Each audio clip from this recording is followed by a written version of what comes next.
RTI Live News. Ask for right.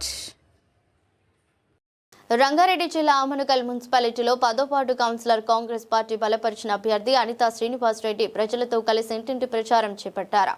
జై గుర్తు coat వేసి భారీ మెజారిటీతో గెలిపించాలని కోరుతున్నారు.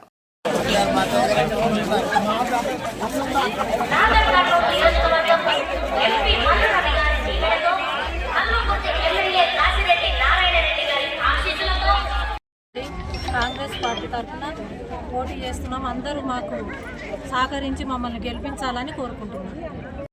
ఆమనగల్ మున్సిపాలిటీ పరిధిలోని 10వ వార్డులో శ్రీ కోగూరు అనితా శ్రీనివాస్ రెడ్డి కాంగ్రెస్ పార్టీ బలపరిచింది కనుక ఇవాళ రాష్ట్రంలో అధికార పార్టీ కాంగ్రెస్ పార్టీ ఇవాళ మన మీద మొత్తం పెద్ద బాధ్యత పెట్టింది కనుక కసిరెడ్డి నారాయణరెడ్డి గారు కనుక నన్ను గెలిపించుకున్నట్లయితే మరి గ్రామ అభివృద్ధికి ఈ వార్డుకు నేను న్యాయం చేస్తానని కోరుతున్నాను.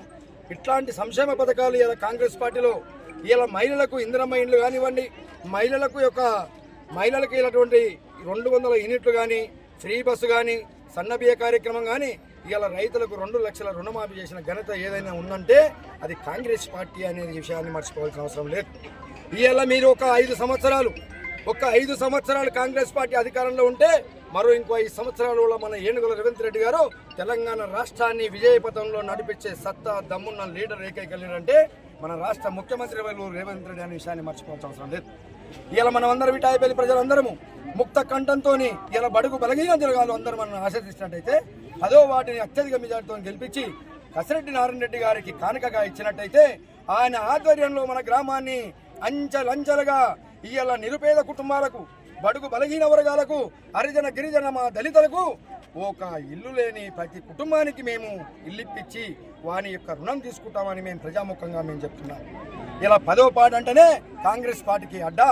కాంగ్రెస్ పార్టీ ప్రజల దీవెనలు ఉన్నాయి కనుక నారాయణరెడ్డి గారు నిత్యం ప్రజల మధ్యనే ఉంటూ ప్రజల అవసరాలకి ఆయన మన పార్టీవాడు కాడు, ఎవరైతే పేద ప్రజలు ఉన్నారో వాళ్ళే మా కుటుంబం అన్నట్టు చేసినటువంటి మహానుభావుడు కసిరెడ్డి నారాయణరెడ్డి గారు కనుక ఇట్లాంటి అవకాశం ఇచ్చిండు.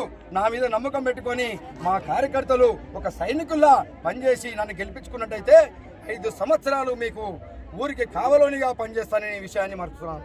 కనుక ఇట్లాంటి అవకాశాన్ని మీ చేజారకుండా మీ కార్యకర్తలు ఒక చెట్టుకు కొమ్మలన్నట్టుగా పార్టీ కార్యకర్తలే ముఖ్యంగా నాకు మహిళలందరూ దీవెనలున్నాయి. ఈసారి నా విజయాన్ని కూడా ఎవరు ఆపలేనన్న విషయాన్ని కూడా నేను చెప్తున్నాను. నిత్యం 20 సంవత్సరాల మధ్యలో ప్రతి ఒక్కరికి నేను సేవ చేసిన ఈయన మన కుటుంబం కాదు, ఈయన మన కులము కాదు, ఈయన మన మనిషి కాడనుకుంటా పార్టీలకు అతీతంగా చేసేసిన ఏకైక వ్యక్తి ఉంటే అది కోగూరు అనితా శ్రీనివాస్ రెడ్డి విషయాన్ని చెప్పవలసిన అవసరం ఉంది. కనుక ఇట్లాంటి అవకాశం ఇచ్చిన మా కసిరెడ్డి నారాయణరెడ్డికి పాదాభివందనం జరుపుకుంటూ ఈ అవకాశం ఇచ్చినటువంటి పార్టీకి ధన్యవాదాలు.